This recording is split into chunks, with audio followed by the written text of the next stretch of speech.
네, 식량 부족을 겪고 있는 각국 상황을 앞서 보셨는데요.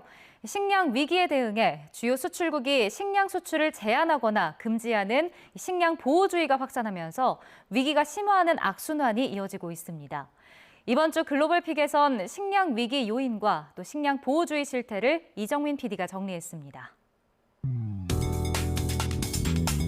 세계 2위 밀 생산국인 인도가 지난달 밀 수출을 금지한 데 이어 설탕 수출 제한에 나섰습니다.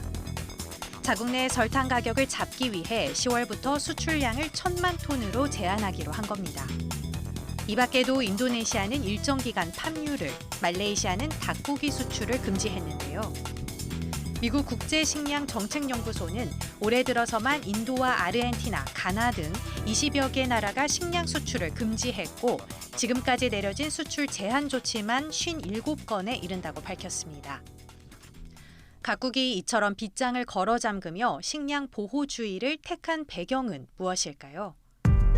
먼저 지구온난화에 따른 작황 부진으로 자체 생산 물량이 떨어진 점을 꼽을 수 있습니다. 실제로 인도는 올해 이상 고온을 겪은 뒤 밀 생산이 크게 줄었습니다. पहले इंडिया में बहुत ज़्यादा उत्पादन होता था गेहूं का और खाद्य पदार्थ का।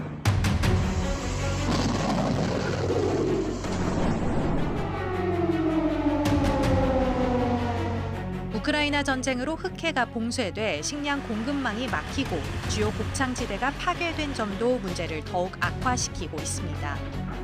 전 세계 주요 곡물을 공급해온 우크라이나의 6월 곡물 수출은 지난해 같은 기간과 비교해 무려 55%나 떨어졌습니다. 우크라이나 농경지는 러시아 침공으로 25%가 파괴됐는데요. 유엔은 우크라이나 전쟁 영향으로 전 세계 14억 명 정도가 식량 위기를 맞을 것으로 내다보고 있습니다. There are 1.4 billion people that can be affected because of the shortage of wheat and other grains. 우리나라 상황은 어떨까요? 우리의 곡물 자급률은 20% 남짓.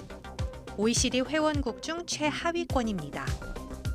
유엔이 분류하는 세계 식량 안보 지수에서도 한국은 113개 나라 가운데 32위를 차지했습니다.